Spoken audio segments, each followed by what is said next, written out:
You've been good? Yeah, I would say, I'm preoccupied with daily living, um, and I always seem to be immediately involved in that, and everything else seems to be very distant somehow. Mm. So I hadn't thought about that before, but there's a weird distance between me and things that will take place in the future. I don't really think about them as much as I used to. Right. Mostly because I've learned sometimes the hard way over the course of a lifetime that the things that you think are going to happen in the future are almost always not what happens. Something like that might happen, but my imagination produces futures ad infinitum which don't actually exist, and I've had to make my peace with that. So I try to ignore them as much as I can.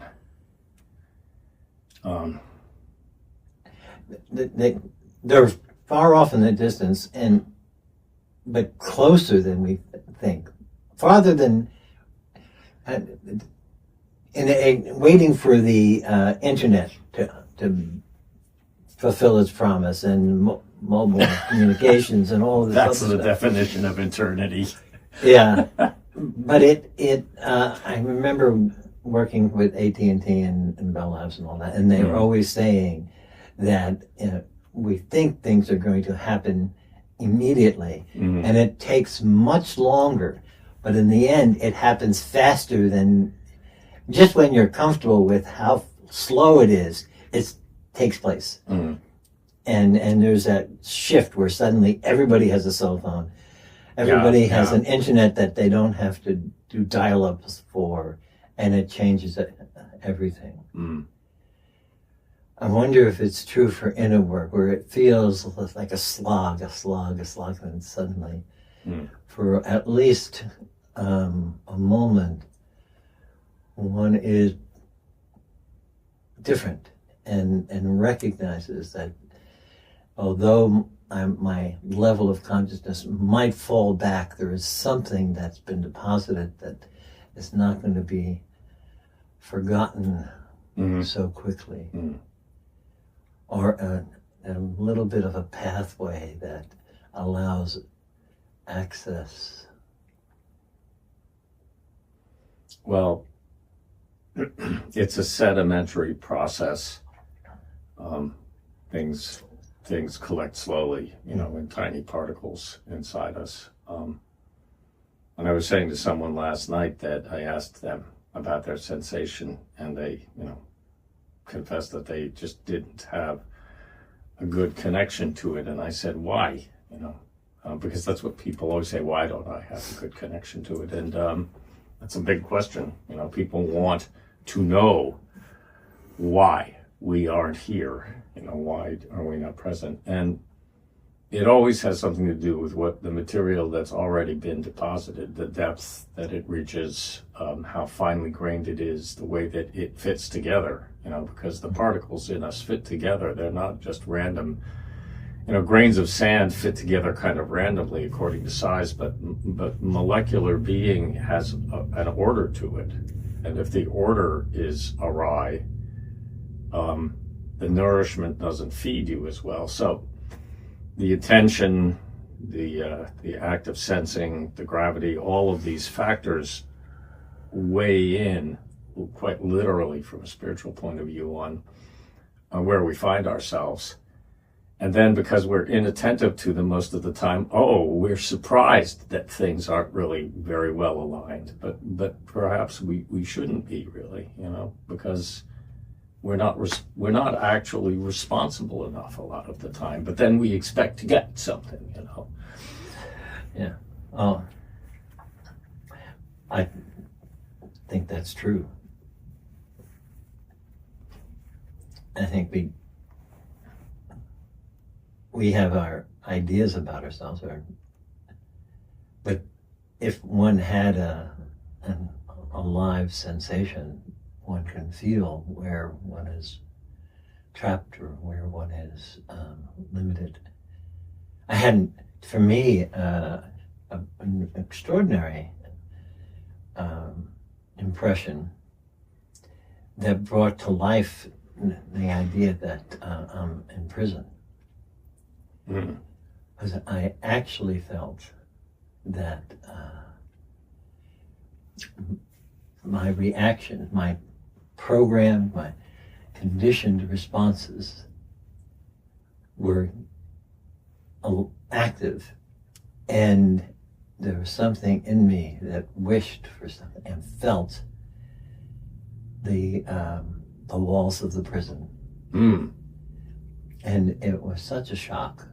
And it repeated and a few times, and now it's in the background, you know, where I feel encased, and it's an interesting place to try to work from. Well, you know, the classic analogy was, of course, in Fragments, where Gurdjieff talked with Ouspensky about the idea that imagine that a group of men are in a prison.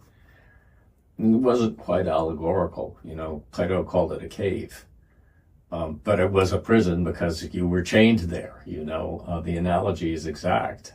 And what chains us? It's our expectations. It's our thinking that chains us there somehow. And my sense of entitlement, you know. When I am in sensation, the more deeply that I'm in it, the more that ceases to be a significant part of presence. It's not gone, but the center of gravity has changed, you know, and that's when I see that there is a possibility to be more, maybe a little bit more free of that, you know, more centered in the gravity being. So there's a tremendous amount of hope present in that hope of consciousness, you know. We get a taste of it. It's not a foreign thing really anymore. Yeah. My experience has been that it's a recognition of something that from the past that needs to be repaired.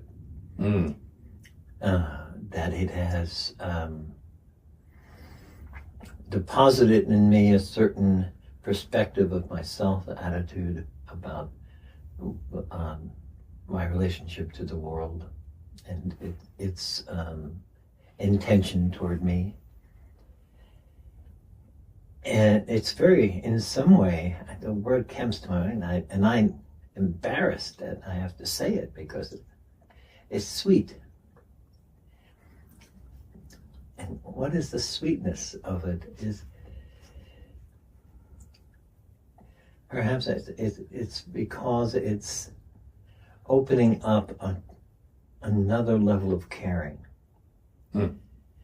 for this inner being that has been ignored and trampled upon and had to be hidden away for self-protection.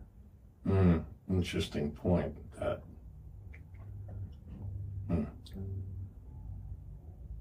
Well, we don't hear the word sweetness too much in the Gurdjieff work, but there is actually a sweetness to the effort towards presence. And, you know, it used to be called in ancient times the land of milk and honey.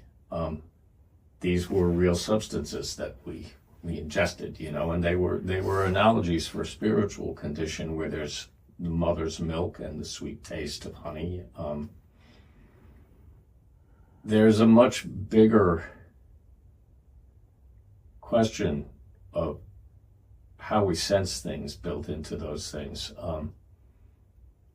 The taste of milk and honey mixed together, which is, you know, there it is in the Bible, but how many people actually mix milk products and honey together these days? It's in, you know, certain Middle Eastern cultures, it's commonplace, but as modern Americans, I think we forget what that tastes like, and there's a goodness in it, an inherent objective goodness in that combination if we actually just eat the stuff, you know, rather than talking about our spiritual lives. That reminds us of something very fundamental about being, about our relationship to food. And this whole work, in a certain sense, is about our relationship to food. It's built on these three being foods, and especially the third one. Do I really come to my life with a respect for the third being food? You know, this is Where would that come from? what? The respect? That respect. Thinking about it now that I'm a grandfather, and yesterday we spent a day with mostly Calvin, and it occurred to me, he's a 2-year-old. Everything is his. Everything is it's mine. I want. Give it to me. You know? Sounds like me. Yeah, exactly. That's my point. Right. He didn't get this from nothing. Yeah, exactly. And so, where will that potential come from of recognizing something greater than himself, unless there are placeholders in his life, Mm-hmm. or models in his life? Wow. Well, this is a huge question. I mean, there's so many directions we could take that question of respect for that nourishment in. The first thing that occurred to me is thinking about the analogy again of the land of milk and honey, you know, that you have to cross a river to get to. It's on the other side. Is that milk is of the earth, you know, cows produce milk. They're very earthbound creatures, and bees produce honey, they fly. So we're really talking about finding ourselves between earth and heaven and recognizing the nourishment that's available in this unique gap between the two. And on both ends, in the sky and underneath us, there's work being done to feed us. You know, the milk is the mother's, and it's very female. It's a Gaia thing. It's the earth producing the milk to feed us, our mother's milk or a cow's milk, it doesn't matter. And then this honey that comes from flowers that are made by the sun. It's an extraordinarily apt analogy once you begin to dive into its You're doing. Its hidden aspects. And here I am. I'm bound to the planet. I'm looking at the stars. This is probably one of mankind's most ancient actions. And it's when I see where I am that I can have respect. I've actually, and you know, this is a very emotional experience for me, so I'm going to try really hard not to show that to anyone here on the video. Oh, thank God. It's a very emotional experience to feel humility for and gratitude for where we have been placed. We have this enormous opportunity. We've got grandchildren. We've got wonderful lives in 1,000 different directions, and we could be here for it, you know, and then something would flow into us differently. Then the third being food would sink deeply into our tissues. And it's a privilege to do that. I get up every morning acting like this is just like, well, you know, it's already done. I got this great life. I'm going to go live it. But it actually, it asks me to show up. And this is what fascinates me, is that it keeps saying, Lee, come be here, you know, be here. And it's such a privilege as I adapt to the rhythm of an older age and a different life than racing out into the office every day. Yes. So the respect actually is built into our practice in hundreds of ways that we perhaps don't quite see, you know. I think it's something around one can be in one's place, but one needs to be in relationship inwardly and outwardly. Mm-hmm. And it's the relationship, the recognition of the relationship. Me as not the doer but the receiver. You know, the grateful receiver. it reminds me of the lilies of the field. I think that's one of the most sublime things that Christ spoke about in the Sermon on the Mount. That they're just glorious as they are. They do their work, and the glory is already there. We don't get that. We think we've got to add ingredients, you know. We've got to think, and we've got to push, and we've got to struggle and get. And the way that you bring that saying that we are receivers. It's exactly what Betty Brown said to me 30 years ago when she realized that I had finally, after 20 years, understood something about this work. I think she was getting impatient by then. And she said, you see, we are receivers. And if I could play that role more effectively, so many things would be more aligned, you know? I'm not saying they'd go better. They'd be more aligned. There's a difference. Yeah, it was to say how things will be, but that's not the point. The point would be to be aligned, to be whole, to be at least wholer. I think that's another aspect of the sense of being imprisoned is recognition in that I am holding myself in this prison. And there are a variety of personalities that respond to it in different ways. Some of whom really want to protect that wall, to keep the unknown at bay. Well, I don't think it's possible. The unknown is a wild animal. It's not a bad animal, but it's not tamed. It goes in its own direction, not the one that I expect it to. So I had best be prepared.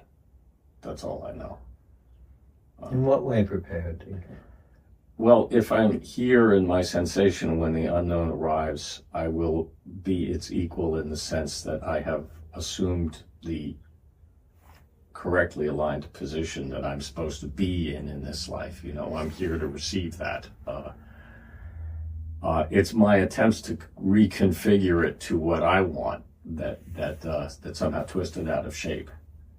And that's an ancient idea. You know, we run into it with Epictetus and I don't know, probably Diogenes and 1,000 other philosophers, that we have to wish for things to be as they are in order to discover alignment and harmony in life.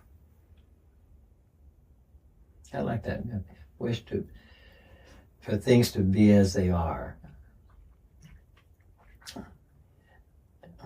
Well, it's kind of hard. You know, I resent it when the toes gets tangled around something in the garden. I always curse it back like the Carapet of Tiflis before, you know. I always try to get even.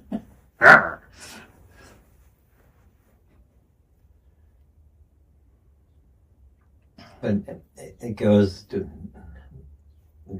a more feeling place and maybe this is back to the sweetness of accepting. Again, it's receiving, but it has a different quality for me.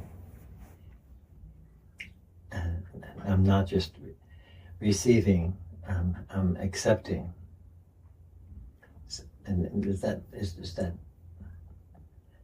I don't know whether that makes any sense, but it feels like it makes some sense in defining how one receives and how one can be, because it's with all of me. It's not just the sensation, it's a feeling of acceptance.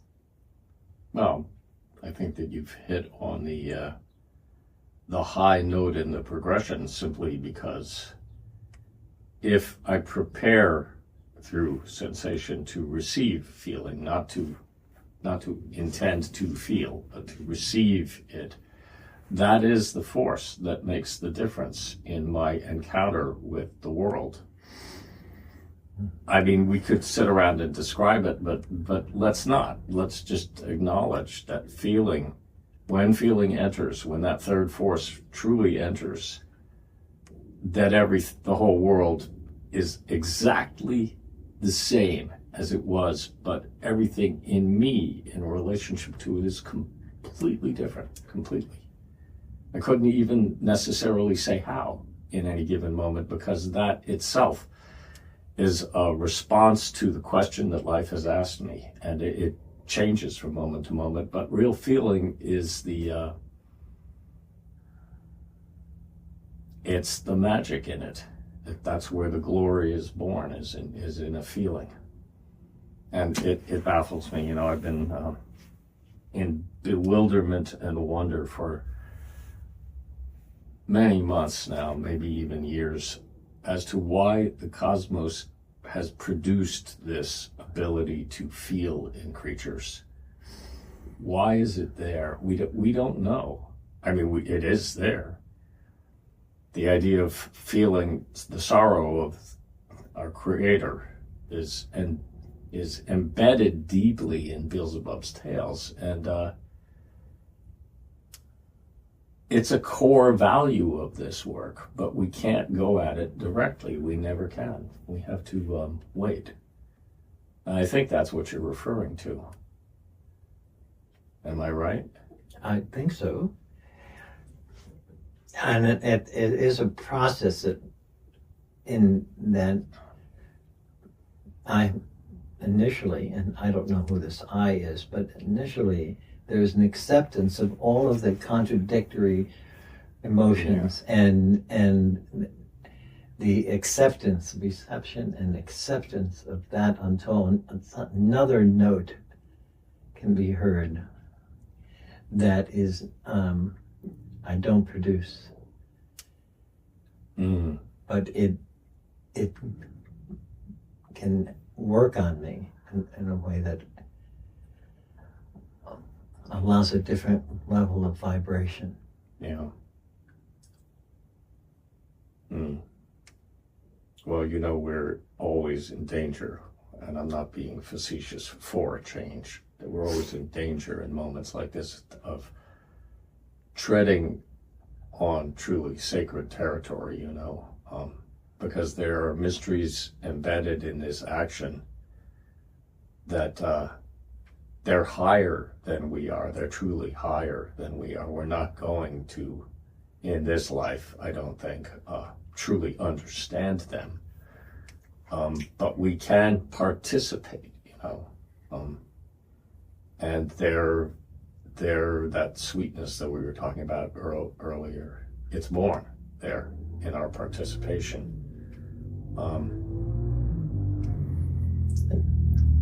I agree with you that I'm not going to understand it as I am, but I thought the whole point of this alignment is to be able to be open to the descent of a higher energy, which already understands. What could be? And I just, all I have to do is give up everything. Everything I ever was, yeah. It's easy, no That's problem. Here, I'll write a check. Oh, that's Many zeros on this check now. So relieved we came to a solution, a final answer. The final solution. You know, Ibn Arabi, and I had occasion to dip deep into this book, The Divine Governance of the Human Kingdom, which is a delightful piece of work. It's available on Amazon, and I can recommend it to anyone because it's funny, among other things. But he says, it's probably in another work, that there are levels of understanding and being that we're never going to penetrate. He says that the absolute is hidden behind a veil that the law of the cosmos says is impenetrable. So he put limits on, you know, even if a higher understanding did flow into us and we understood what archangels understood, they're still in bewilderment where they are, because there is an impenetrable veil. And, you know, I've written some funny things about that with Meister Eckhart, seeing God naked and all that stuff. But it's a real issue, because the absolute is, according to all the masters, is hidden from us in some way, and it can come into us. However, there will always be a mystery left somewhere, you know. It's like the Zen masters saying that after you've penetrated the limitless void, you have to go further, you know. Well, could one say, as long as I'm limited? Mm-hmm. Well, because it's the absence of the I that brings me into recognition that we are all part of the fabric. Mm.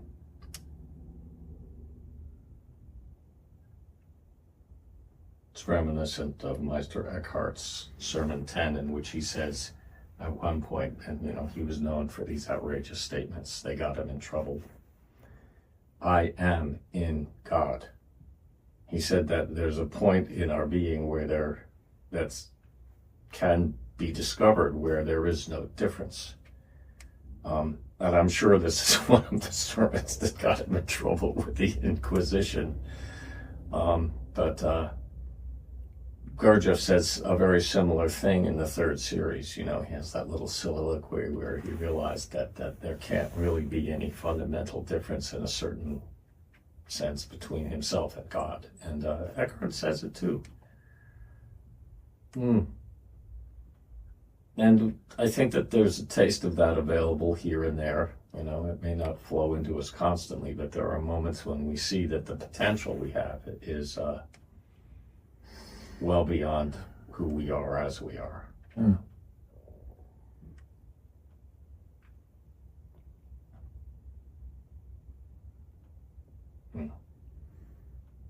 Well, I have to admit that I feel, when faced with that, a bit of tension in the spinal column. I think the part that doesn't like to bow. And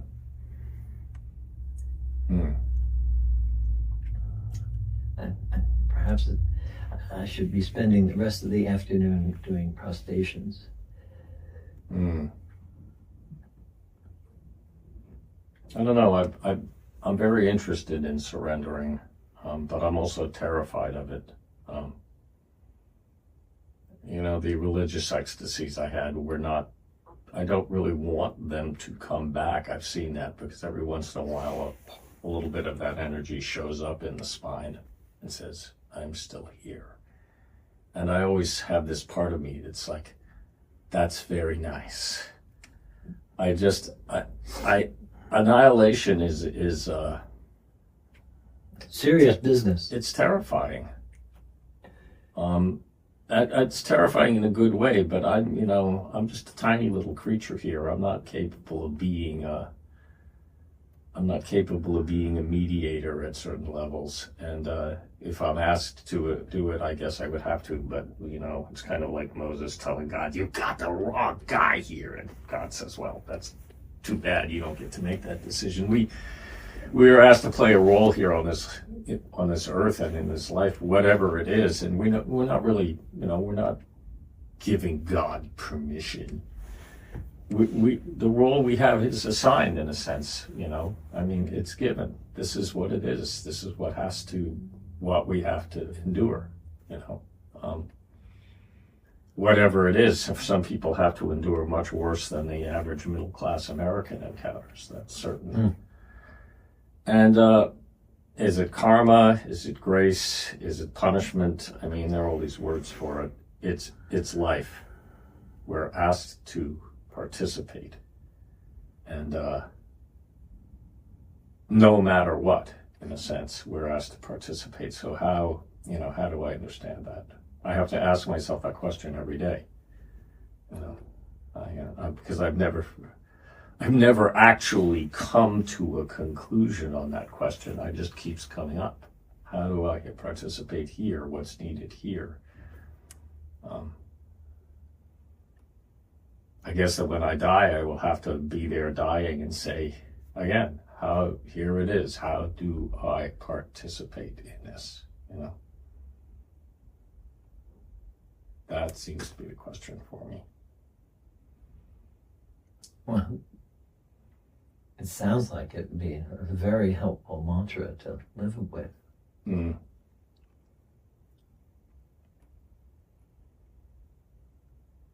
It's a Swiss Army knife. Which part of me is needed now? Well, and every shred of resistance is the part that says, I want to do this. Every shred in every direction. Yeah. But sometimes, I can do this. I'll show you how.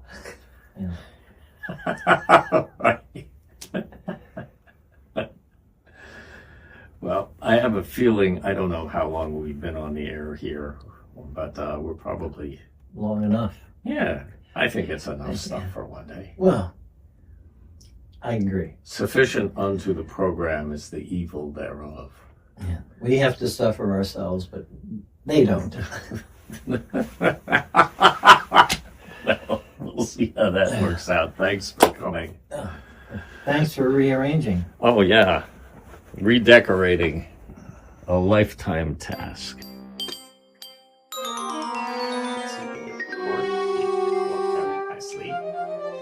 Oh, it was 30 minutes full running time, so, you know, that's a ballpark once we cut out the front end. That was just to make sure that oh yeah.